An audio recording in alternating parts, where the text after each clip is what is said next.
नमस्कार, आपण बघत आहात वुमेन्स 24 चॅनल. अमरावती जिल्ह्यातील पत्रकारिता क्षेत्रातील एक महत्त्वाचा आणि प्रेरणादायी क्षण. अमरावती जिल्हा मराठी पत्रकार संघ, जो मराठी पत्रकार परिषद मुंबईशी संलग्नित आहे, यांच्या वतीने पत्रकारिता पुरस्कार वितरण सोहळा 2026 उत्साहात पार पडला. 14 फेब्रुवारी 2026 रोजी आयोजित या भव्य कार्यक्रमात राज्यस्तरीय, विभागीय आणि जिल्हास्तरीय राज्यस्तरावरील अनेक ज्येष्ठ आणि उल्लेखनीय पत्रकारांचा सन्मान करण्यात आला. समाजसेवा, सत्यशोधन आणि निर्भीड पत्रकारितेच्या माध्यमातून समाजाला दिशा देणाऱ्या या पत्रकाराच्या योगदानाला मानाचा मुजरा. कार्यक्रमात प्रमुख पाहुणे म्हणून अमरावतीच्या महापौर श्री चंदजी तेजवानी, खासदार बळवंत वानखडे तसेच अनिल बोंडे यांच्यासह विविध क्षेत्रातील मान्यवर उपस्थित होते. त्यांचा सत्कार करून या सोहळ्याला अधिकच शोभायमान बनवले गेले. पत्रकारिता ही केवळ बातम्या सांगणे नव्हे, तर समाजातील अन्यायाविरुद्ध आवाज उठवणे, सत्य समोर आणणे आणि लोकशाहीला बळकट करणे आहे. अमरावती जिल्हा मराठी पत्रकार संघाच्या या प्रयत्नामुळे पत्रकार बंधू भगिनींना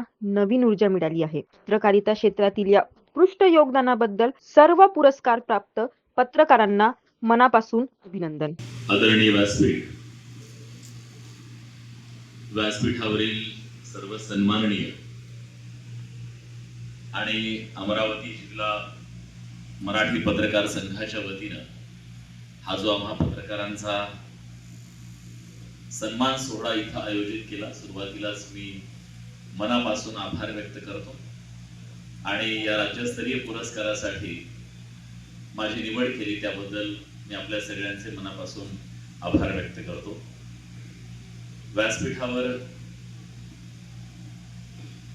या अमरावती लोकसभा मतदारसंघाचे खासदार लोकप्रतिनिधी बळवंतराव वानखेडे साहेब आहेत, मुंबई सकाळचे समूह संपादक राहुल गडपाले आहेत, त्याचबरोबर अग्रवाल सर आहेत, ओला सर आहेत, बाकी प्रकाश बद्दल आपल्याला सगळ्यांना माहितीच आहे आणि माझ्यासोबत ज्यांना सन्मान मिळाला, वसंतराव आहेत, प्रवीण भाऊ आहेत आणि चंद्रकांतजी आहेत, मी त्यांचंही मनापासून अभिनंदन करतो. आणि या आजच्या इथं व्यक्त करायच्या मी एक प्रश्न आपल्या सगळ्यांना विचारतो, ह्याच्यात पत्रकार किती आहेत आणि पत्रकार किती आहेत जरा दाखवा, मला हात वर करा. पत्रकार किती? धन्यवाद. हा, आता पत्रकार आहेत पण सामान्य माणसं आले. आजच्या काळामध्ये पत्रकाराचं कौतुक करायला सामान्य माणसं आले, तुमचे पाय धरावे, तुमचे आभार मानावे. त्याचं कारण असं आहे, तुम्ही इथं आलात याचा अर्थ तुमचा आजही पत्रकारितेवरती विश्वास आहे.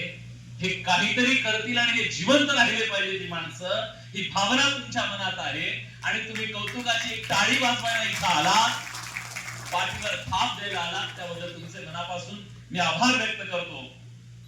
पण आज जेव्हा मी हा पुरस्कार स्वीकारतोय, ज्या कामासाठी हा पुरस्कार दिला गेला, त्या शेतकऱ्याच्या बांधावर मी गेलो, मी चिखल तुडवला, शेतकऱ्याच्या बांधावर जाऊन चिखल तुडवला आणि त्यांचा आवाज बुलंद केला, म्हणून महाराष्ट्रानं केलेलं हे कौतुक आहे, माझ्या पत्रकार बांधवांनी माझं केलेलं हे कौतुक आहे. त्यामुळे हा पुरस्कार सुद्धा रोज पायात चिखल तुडवणाऱ्या, रोज नव्या आशेवर, रोज नवं दुःख सहन करणाऱ्या माझ्या बळीराजाला मी समर्पित करतोय. कारण स्टुडिओ सोडून जेव्हा शेतीच्या बांधावरती एका प्रचंड मोठ्या संकटात सापडलेल्या शेतकऱ्याची व्यथा मांडण्यासाठी बांधावरती गेलो, तेव्हा बांधावरचं त्याचं दुःख पाहिल्यानंतर त्या निर्जीव कॅमेऱ्याला सुद्धा डोळ्यात पाणी आणायला लावणारी वेदना आणि दुःख या महाराष्ट्रानं पाहिलं आणि महाराष्ट्राच्या प्रत्येकाच्या डोळ्यामध्ये पाणी होतं की आज माझा बळीराजा, आपला अन्नदाता किती मोठ्या संकटात आहे. एक पत्रकार म्हणून त्याची व्यथा इथल्या व्यवस्थेपर्यंत, इथल्या सरकारपर्यंत पोहोचवणं ही आमची जबाबदारी होती. त्या जबाबदारीचं काम केलं. नुसती जबाबदारी पार पडली तरी सन्मान होतोय, एवढी पत्रकारितेची आजची अवस्था आहे. आम्ही काही क्रांती केलेली नाही. आम्ही फक्त जे काम आहे ते काम प्रामाणिकपणे केलंय. तरी सुद्धा समाज हा आज हात तुरे घेऊन सन्मान करतोय, पुरस्कार देऊन सन्मान करतोय, याचा अर्थ आम्हाला अजून खूप काही करावं ही अपेक्षा आपल्या सगळ्यांची आहे, समाजाची आहे. हा मेसेज सुद्धा तुमच्या सगळ्यांच्या माध्यमातून आम्हाला मिळतो. आजच्या पत्रकारितेच्या बद्दल आपल्याला सगळ्यांना बोलावं लागेल. विशेषतः आम्ही स्पष्टपणे बोलावं लागेल, आम्ही त्याचं चिंतन करावं लागेल. या देशातल्या सामान्य नागरिकांना त्याच्याबद्दल ती बोललं पाहिजे आणि त्याच्याबद्दलचं आत्मचिंतन केलं पाहिजे. हा समाज, या देशातली लोकशाही टिकायची असेल तर पत्रकार टिकला पाहिजे, पत्रकारिता टिकली पाहिजे, याबद्दल कुठलाही बात नाही. आज लोकशाहीचे 3 स्तंभ इथं आहेत. प्रशासन इथं आहे, राजकीय व्यवस्था इथं आहे, पत्रकारिता इथं आहे, न्याय व्यवस्था इथं नाहीये. पण आज पत्रकारांकडे बघितल्याच्या नंतर सामान्य माणसाच्या मनातली जी भावना होती बुलंद करतील, ही माणसं आपल्याला न्याय देऊ शकतील, हीच माणसं आशेचा किरण आहे असं वाटत असताना आमच्याबद्दलची ती आशा जर धूसर होत असेल, आमच्या विश्वासार्हतेच्यावर प्रश्नचिन्ह निर्माण होत असेल, तर निश्चितपणे आमच्यासाठी ते एक आत्मचिंतन करणारी गोष्ट आहे. काळ अवघड आहे का? तर काळ निश्चितपणे अवघड आहे. तंत्रज्ञानाच्या बाबतीत असेल किंवा सगळ्या बाबतीत संक्रमणातून आपण सगळेजण चाललोय. पण पत्रकारांनी आपल्या जागेवर उभं राहणं गरजेचं आहे, तत्वाशी ठाम राहणं गरजेचं आहे. आपण कुणाचं देणं लागतो ही भूमिका आपण नीट समजून घेणं गरजेचं आहे. आम्ही कुठल्याही राजकीय पक्षाचं देणं लागत नाही. आम्ही देणं लागतो या समाजातल्या सामान्य माणसाचं. आम्ही वकील सुद्धा त्यांचे आहोत. आम्ही त्यांचा आवाज बुलंद करण्यासाठी आहोत. त्यांचा आवाज सत्ताधाऱ्यांपर्यंत पोहोचून, भले कुणाला वाईट वाटो, कुणाला बरं वाटो, बुरं वाटो, पण तो प्रश्न मांडणं आमचं काम आहे. तुम्हाला माहिती आहे की आज बडे मुद्देच्या माध्यमातून महाराष्ट्रातल्या विविध प्रश्नांवरती जेव्हा भूमिका मांडत असतो, खरं तर हा जो समाजाने दिलेला पुरस्कार आहे, माझ्या पत्रकार बांधवांनी दिलेला पुरस्कार आहे, असे असंख्य पुरस्कार, मान, सन्मान, प्रतीक्षा, हे सगळं माझ्या लेखणीने. विलास बडे नावाचा एक साधा शेतकऱ्याचा पोरगा आज महाराष्ट्रामध्ये विलास बडे बनू शकला, त्याचं कारण माझी लेखणी आहे, माझी पत्रकारिता आहे. आणि त्या पत्रकारितेच्या शिवाय विलास बडे कोणी नाहीये, कोणी म्हणजे कोणीच नाहीये. पण या असंख्य ट्रॉफ्या आयुष्यामध्ये अनेक मिळाल्या. मरेस्तूर मार खाल्ला, हक्कभंग दिला, जीवे मरण्याच्या धमक्या आल्या, नोकरीवर काढायच्या धमक्यापासून ते असंख्य गोष्टी आयुष्यात गेल्या 19 वर्षामध्ये घडल्या. पण चला हटायचं नाही, लढायचं, बोलायचं. जो वसा घेतलेला आहे तो कधी फेकायचा नाही, टाकायचा नाही. या भूमिकेशी आजही ठाम. आणि शेवटच्या दिवसापर्यंत, आता तर अनेक पर्याय सुद्धा आलेले आहेत, पण शेवटच्या दिवसापर्यंत कुठल्याही अजेंडाधारी पत्रकारिता न करता, कुणाला तरी बरं वाटावं म्हणून करणारी पत्रकारिता न करता, पत्रकारितेचं जे मूल्य आहे त्या मूल्याशी कधी प्रतारणा करायची नाही, हा या महाराष्ट्राला शब्द आहे. कारण हा पुरस्कार म्हणजे आमच्या सगळ्यांसाठी एक मोठी जबाबदारी सुद्धा आहे. तुम्ही आम्हाला सांगता तुम्ही बरं करताय, अजून बरं करा, आमच्या आशा आहे. कारण सामान्य माणसाला बोलता येत नाही. त्याला साधं पानटपरीवाल्याला सुद्धा एखादी चुकीची गोष्ट करत असेल तर सामान्य माणूस त्याच्या विरुद्ध बोलू शकत नाही. अशा वेळी आशा फक्त पत्रकारिता उरते, ज्यांच्या लेखणीमध्ये धमक असते. आणि ही धमक आज जग बघतोय की एका पत्रकाराच्या लेखणीमध्ये काय धमक असू शकते. बलाढ्याच्या सत्ताधीशांना सुद्धा आज नामोहरम करण्याची ताकद या लेखणीमध्ये आहे. आणि आज आपण बघतोय हे बिलियन्स आणि बिलियन्स मध्ये कमावणारे जगातले जे सत्ताधीश होते, त्या सगळ्या सत्ताधीशांना नंद करण्याचं काम आणि त्यांच्या काळे कारनामे सुद्धा या जगाच्या चव्हाट्यावर आणण्याचं, बलाढ्य सत्तेच्या बळावरती जे पाप केलेली आहेत ती सगळी पाप झाकण्याचं काम ज्या सत्ताधीशांनी केलं होतं, त्याला उघड नागड करून जगाच्या समोर त्यांचे चेहरे, त्यांचे क्रूर चेहरे समोर आणण्याचं काम ज्या जुली ब्राऊन या शोध पत्रकारितेने केलं. एक महिला पत्रकार या जगात एक भूकंप आणू शकते, ही आमच्या समोर प्रेरणा आहे. एक पत्रकार काय करू शकतो? जगातल्या सगळ्या सत्ताधीशांना आज हादरवून टाकण्याची ताकद एका पत्रकाराच्या लेखणीमध्ये आहे. आणि ती लेखणी ज्याची भीती इथं प्रत्येकाला आहे. चुकीचं काम करणाऱ्या प्रत्येकाला त्या लेखणीची भीती आहे.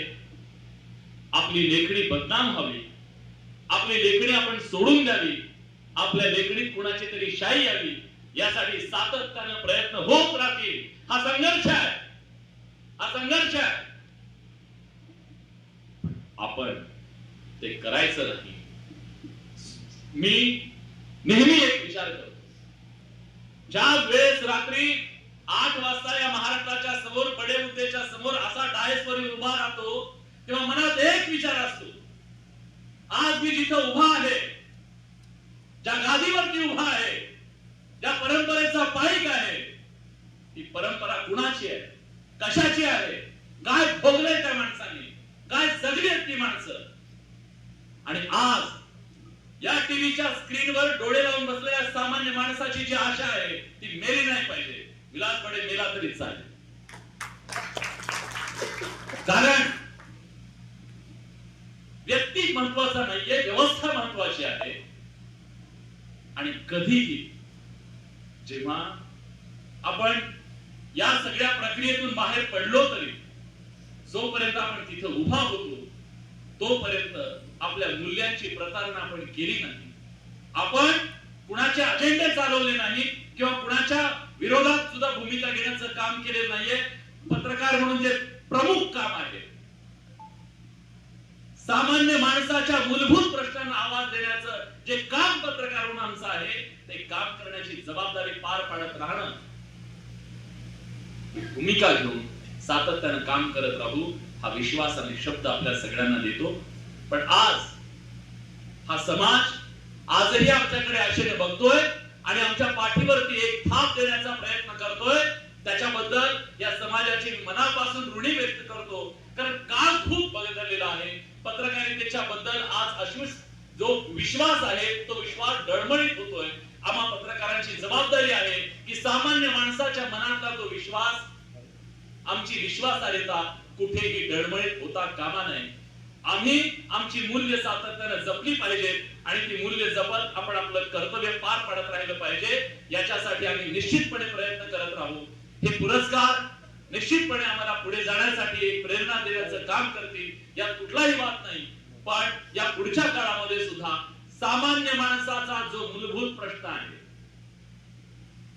जो बेसिक फरक तुम्हाला जो दिसत असेल, आता मी काही स्वतःच्या चॅनलची आणि माझ्या शोची इथं भलामण करण्यासाठी नाहीये, पण हिंदी पत्रकारितेमध्ये ज्या प्रकारचे रोज दोन धर्मांना भिडवणारे, दोन धर्मामध्ये वाटेल ते जे शब्द आपण जाहीररित्या बोलू नये अशा प्रकारच्या झुंजी लावल्या जात आहेत, त्या झुंजी न लावता महाराष्ट्राच्या या पत्रकारितेमध्ये महाराष्ट्र वेगळा आहे.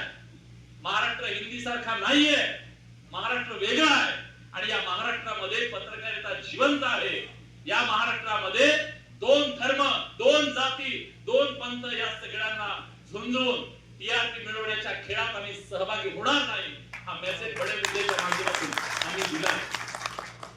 कदापि नाही. एकही असा शो नाही की त्या शो मध्ये आम्ही दोन धर्माला एकाच्या समोर आणून उभं केलेलं आहे. आम्ही महाराष्ट्रात नाही देशात कदाचित हे पहिल्यांदा घडलं असेल की एमआयएम ज्या दिवशी मुसंडी मारली संपूर्ण महाराष्ट्रामध्ये या कालच्या निवडणुकीमध्ये, त्याचं विश्लेषण करण्यासाठी पाच मुस्लिम जे पुरोगामी विचाराचे मुस्लिम आहेत आणि जे पुन्हा त्या विचारधारेला मानणारे मुस्लिम आहेत, त्यांनी सगळ्यांनी येऊन मंथन करावं की एमआयएम ची विचारधारा अति टोकदार जी धारा आहे, विचारधारा आहे, ती योग्य की अयोग्य आहे.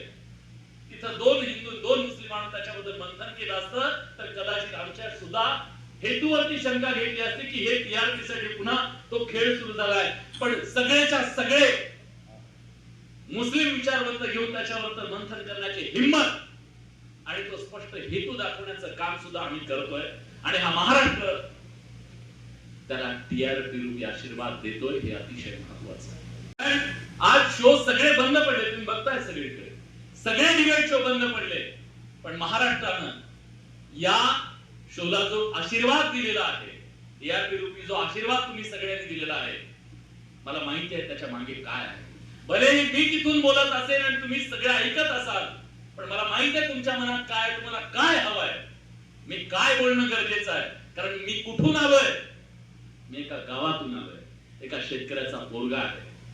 मला पुस्तकं वाचावी लागत नाही लोकांच्या मनात काय चाललंय हे जाणून घेण्यासाठी. आणि या पुढच्या काळात सुद्धा